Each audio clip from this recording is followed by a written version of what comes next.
Hello everyone, my name is Jane Nicholson-Biss. I'm the Event Manager for the Institute of Leadership and Management. I'd like to welcome you to today's webinar. Before we get started, I'd like to go over a few items so you know how to participate in today's event. You join the presentation using your computer speaker system by default.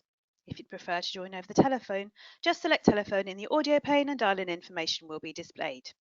You'll have the opportunity to submit text questions to today's presenter by typing your questions into the questions pane of the control panel. You may send in your questions at any time during the presentation, and we'll collect these and address them at the Q&A session at the end of today's presentation. It's my pleasure to introduce Kate Cooper, Head of Research at the Institute of Leadership and Management. Kate, over to you. Thanks very much, Jane. And it's now my pleasure to introduce John Parker, Director of the Academy of Leadership and Management, HR professional and executive coach. John has a passion for developing people beyond their expectations. He's worked with entrepreneurs, senior teams, and leaders in both the public and private sector. As well as being a visiting professor at Napier Business School, John has an MSc in Training and Development and has won many awards for his courses. So we're really looking forward to John telling us how to solve our problems. Over to you, John. Thank you very much, Kate. That's an introduction and a half, so I hope I can live up to your expectations. I'm going to be talking today for about 25 minutes on the subject of problem solving, sitting within the ownership cluster of the dimensions of leadership. So the Institute of Leadership and Management identifies 5 separate dimensions of great leadership, which are authenticity, vision, achievement, ownership, and collaboration. Each of the webinars focuses on one of these components, highlighting essential learning to assist your leadership development. The 4th dimension of leadership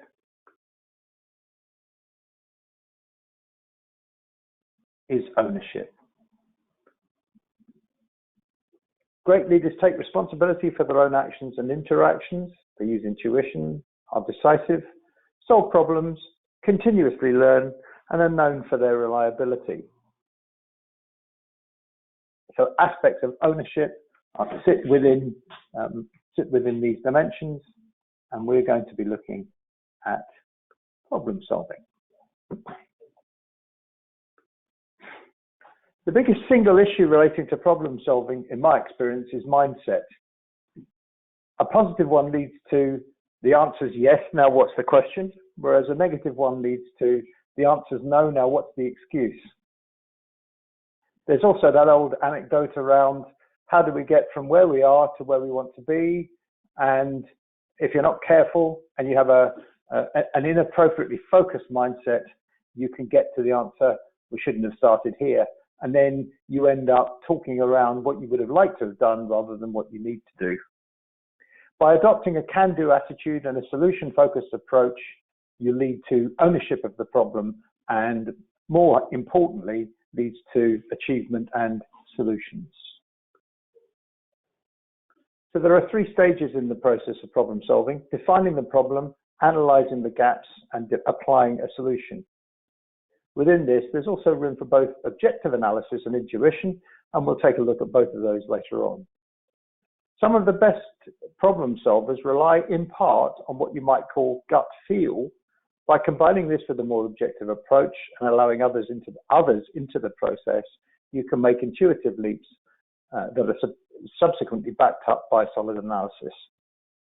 Of course, this does rely on the leader of the problem-solving process to both allow others into the situation and to lead in a positive direction, in the direction of achieving the outcome that's being sought, whilst at the same time looking at the issues that are arising. You got to love Einstein, quite a clever chap, really. This is a quote from him: "If I were given an hour to save the world, I'd spend 59 minutes defining the problem and 1 minute resolving it." And that's quite a clever insight from a person who solved the problem of what makes the world tick and literally go around. He also once is supposed to have said, insanity is doing the same thing over and again and expecting a different result. which is quite an interesting insight. So problem solving is actually around refocusing on what you can do rather than we always do it this way. Of course, the issue relates to finding new ways and a positive attitude and systematic approach to solving problems that you can take on and achieve results. So let's take a look at how we begin that process. It's easy to overlook or misunderstand the true nature and cause of a problem in any work situation. This can lead to confusion, the wrong problem being dealt with, symptoms being removed, but missing the underlying cause and therefore recurrence, or missed learning opportunities. You need to ask the right questions to ensure that you focus on the right problem and fully understand it. So the first stage of the process is to fully define what the problem actually is. Some questions that you might ask in order to do that, you can see in front of you. So what is the problem fundamentally? Will it go away if we don't deal with it? Why is this a problem? Who does it affect? How long has this been going on? If it's an old problem, what's wrong with the previous solution? Can we ignore it? Does it need to be done now? Is this the real problem or is it something bigger? Can I turn the problem into an opportunity? Is it worth solving? And right there, almost at the center of it, is it my problem? Now, the problem solver owns the problem. Hence, the link back to ownership as a facet of leadership. The way your problem is defined and understood has a major impact on the number, quality, innovativeness, and type of solutions that can be proposed. Keeping an open mind is important at this stage, and brainstorming the scope and extent of a problem can lead to some interesting results. Interestingly, keeping an open mind and allowing people to come up with their own insights, because remember, perception is all anybody has, is really important to get the true nature of a problem out on the table. Intuition is all anybody ever has. So if it's a problem for them, it's a problem. And you can analyze your way into what that problem is and find out what the actual root cause of it is. But you've got to allow people to vocalize their problem without closing them down. John Cleese, at the time when he was writing Fawlty Towers, once said that a great idea is often the result of a bad idea being misinterpreted by somebody who overlays it with another bad idea to arrive at a brilliant one. And he was right. He said that in terms of some of the most innovative and clever writing in terms of TV comedy that there ever was. So keeping the discussion open and positive and identifying the problem rather than moaning about it will lead to a clearer definition of what is actually happening. Clearly defining a problem then provides a clear and concise description of the issues that need to be addressed. It's important to do this and to do it systematically before diving into the solution. I was working with somebody recently who I had to keep dragging back from diving into solutions because she was becoming fixated about doing stuff rather than thinking it through first. Clearly defining a problem at the beginning focuses people, keeps them on track, and can help to validate that the effort to deliver the outcome that solves the problem is worth it. So the definition of a problem statement at the front provides a comprehensive definition that you can define and refine as you progress rather than diving straight into a solution. One other important element is to avoid blame, even if blame could be attributed. Not doing so means that everybody's focused on what is needed rather than defending their position. It can take a while to get used to this, especially if you've been working in a blame culture, but the benefits can be significant. I was recently involved in developing an online program and there was a problem. One person wanted to focus on who was responsible, which closed the conversation down significantly and got people's backs up. What I had to do was point that out, remove the blame from the situation, and we got to a solution very quickly. So a problem statement leads to a comprehensive definition of the problem which then can be defined in terms of what you need to do, but not the solution. And that conversation becomes a shared requirement rather than an attribution of blame and the pointing of fingers. You can get to the bottom of a problem by using a technique called root cause analysis, and you can see a picture of that here. The problem statement, identifying the problem, defining the problem, helps in this process. So root cause analysis seeks to identify the origin of the problem using a specific set of steps with associated tools to find the primary cause of the problem. So you can determine what happens, determine why it happened, figure out what to do to reduce the likelihood of it happening again. There are three basic causes, or types of cause: physical causes, human causes, or operational causes. We're going to look in a minute at two different types of tools that might help you to identify some of these causes. So root cause analysis helps you to identify what the problem is, and then using analytical tools, and fairly simple ones actually, can then help you to get to the bottom of it. So let's take a look at them. The first is called why, and the second is called Ishikawa or fishbone analysis. So this is a why diagram. And basically it is as simple as define the problem and then just keep asking why until you get to the solution or the reason behind it, so that you get to the why, in other words. Typically, it doesn't take more than about 5 times to ask the question. But it really is quite a helpful way to drive the identification of the root cause of a problem. Be careful with it, because until people get used to the fact that you're asking the question why of the problem rather than of them, the word why feels like it's being done at the end of a finger. So it's important at this stage to remain objective. And just to kind of, people use the term objective, but I just want to help to define what objective means. Subjective is about a conversation between you and somebody else, the somebody else being the subject.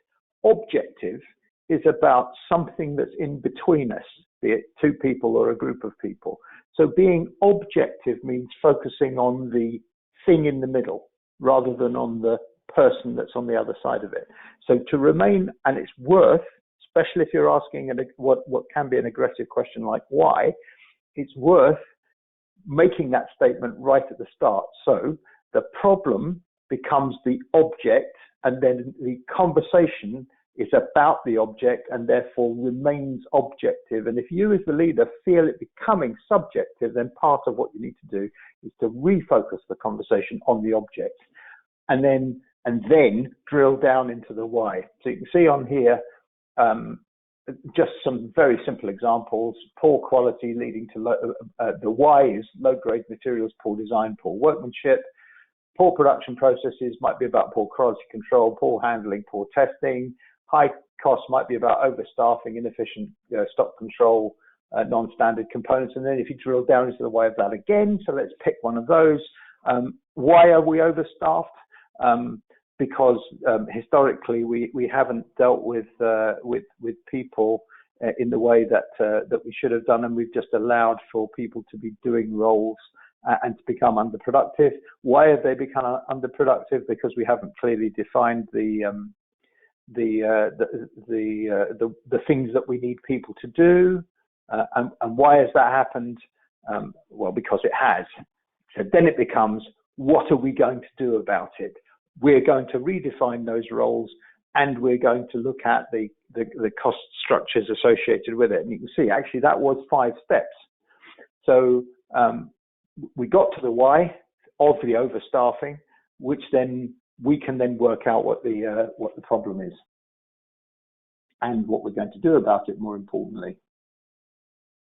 So the other technique that I'm going to introduce, and this is a very quick overview of it, because we haven't got a huge amount of time, is a fishbone diagram or an Ishikawa diagram, where you can see that there is a series of secondary causes that cause the primary cause, which leads to the effect. So the secondary causes here are equipment, materials, people, environment, process, and management. By looking at those 6 facets, you can then define what the main reason is for happening against each of those secondary reasons, and what the net effect is, and therefore what the problem that we actually need to solve. So we've looked at a couple of problem-solving tools. We've looked at the why approach, and we've looked at the fishbone diagram. We're now going to take a look at the process of gap analysis. Gap analysis is a method of defining what steps need to be taken in order to move from the current situation to a desired situation in the future. Often used to look at people, processes, technology, problems.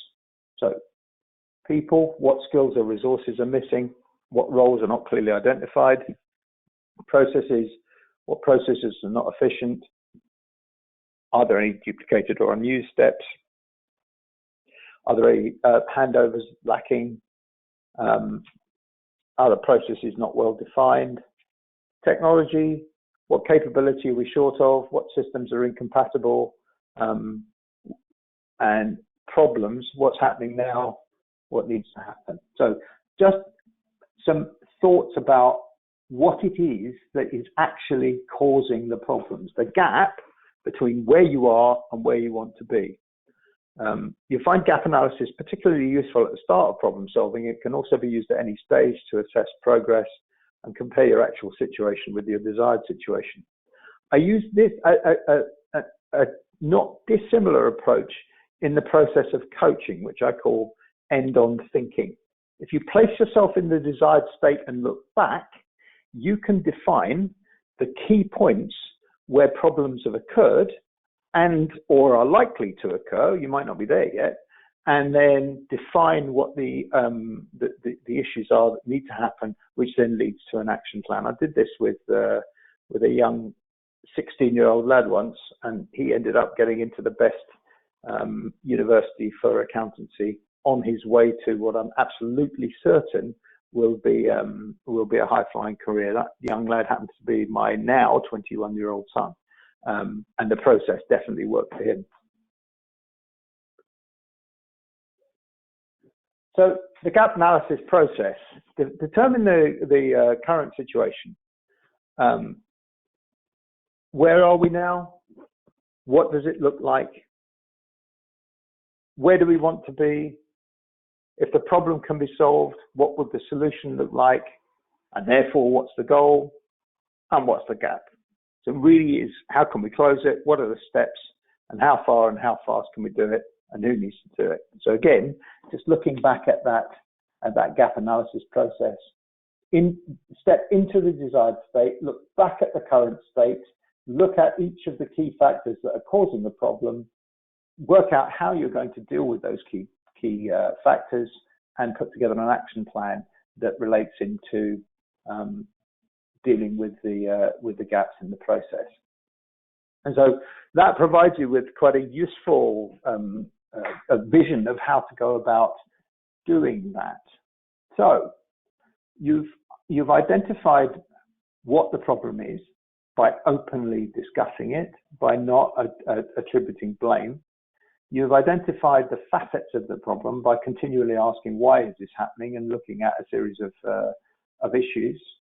And then you've identified the gap by looking back from the end point to the start point, and then working out the key stumbling blocks and put together an action plan as to what to do about it. One technique that you might want, that you can use to help to overcome problems, is quality circles. If the greatest team is one that runs itself, and a quality circle does precisely that. If human beings are probably, certainly still, and probably will be for some time, the greatest problem solvers on the planet, but human beings tend to stop solving problems for themselves when they're told what to do and in effect become automata. So if you set up a group of people to solve a problem and you trust them to do it, it's theory Y, McGregor's theory Y management going all that way back, trusting people to come up with the solution, they will. And if this is something that is of interest to you, there are a series of techniques around quality circles, but essentially it's a formal process for participative problem solving. It's a bit like action learning as well. If you throw a problem into the middle of a situation and say to people, right, go and solve it, human beings are intrinsically problem solving creatures and they will do so. And the quality circle is a formal method of doing it. Typically groups of 6 or 12 people who are tasked to share an area of responsibility and meet on a regular basis to work out the solution. And depending on how brave you are, it will depend on how much you can actually trust them to do so. So the terms of reference need to be specific and focused on the outcome. So if you think about the end on thinking bit, focus on what I need you to do is to get an outcome to this problem. The outcome needs to look like this, go. And then that quality circle may well not be used to doing it. So you may well then need to help them and be available to help, but don't give them the solution. And I also think that in this kind of situation, the process of coaching, that is to say, asking insightful questions to prompt them to think for themselves, is very likely to help to achieve more effective outcomes than you might otherwise have done. So coaching forms a big part of this as well. Advantages? Well, if you've got that kind of situation set up, people are going to communicate with each other. They have to, because you've tasked them with the solution. You haven't given them what the process is. It's going to help you to become more aware of employee job-related concerns. It encourages growth and development, and it encourages problem-solving skills, and it improves motivation. Now, an important element of that is about problem-solving skills. If you give a quality circle a problem to deal with, point them in the direction of how to solve problems, not what the solution is. It's the old chestnut about give a man a fish and you feed him for a day, give him a fishing rod and you'll feed him forever. And the fishing rod in this case is the problem-solving skills. Okay, the disadvantages are potentially lack of senior management support, time, because it will take time. If the group isn't formed properly, then it becomes more of a problem. So the group composition is important. If you're not careful, there can be an over-reliance on an individual and a lack of authority to implement change. So along with things like delegation, if you're delegating the task to people, you also need to give them the authority to do it. You need to provide an environment through which to solve problems, and senior managers, or the person who is managing that situation, needs to have an overview of it. I'd like just quickly now to take a look at the role of intuition in problem solving. This is a bit like head and heart. Rationality is sensible, thought through, linear, sequential, and systematic, with logic, reason, results orientated, and driven by hard evidence, and can take you through a process that will get to an outcome, usually a fairly obvious one. Intuition, on the other hand, is about a thought that might have occurred to you rather than a logical sequential process. So use of imagination, creativity might appear to be contradictory, but instinctual. Often playful, sometimes helpful, and relies on that brain of ours, of human beings, to get to the answer. Now, I don't know if you've ever come across the situation where you go to bed with a problem, wake up with a solution. That solution, my wife used to say that was actually the irons in a jocular fashion, that it must be the irons in the shower that makes her come up with solutions. And I once saw a shower ideas pad, which was a plastic pad that you could write your ideas on when you're in the shower, because so many people do. And it's because they've woken up in the morning, having gone to bed with a problem, their intuitive minds come up with a solution, which their left brain is then rationalized. So it's important to allow intuition into the process. And it can help with ambiguity. So there's some of the areas that it might help in. Crisis, to help you get through the issue quickly, so you can do it quickly. Where things that need to happen quickly, where they're messy or where they're ambiguous. You have to allow intuition into this process to try and overcome some of the issues of too linear thinking, which can then lead to a linear solution, which is not what you were looking for. You also have to manage it. So here's some final thoughts. Colin Powell, who was the US Secretary of State and the Chairman of the Joint Chiefs of Staff, 5-star General, worked for Clinton, I believe. Can't remember, anyway, one of the presidents. My own experience is that you get as much information as you can, and then you pay attention to your intuition, to your informed instinct. In other words, do them both together. You have two sides to your brain, the intuitive side and the rational side, and the best problem solvers use both to come up with a solution.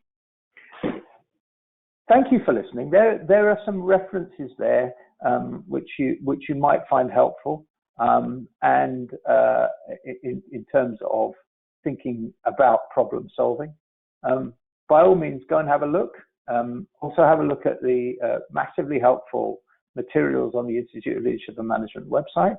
And thank you for listening. Thank you very much, John. And now we have the first question. Do you think that sometimes a quick, good enough solution is better than taking a long time to get to a better one? Yes, I think somebody came up with two facets to a problem solving. One of which is called satisficing, and it's a horrible portmanteau word that means satisfying and sacrificing. So what you're doing is sacrificing the need for too much data and satisfying the problem.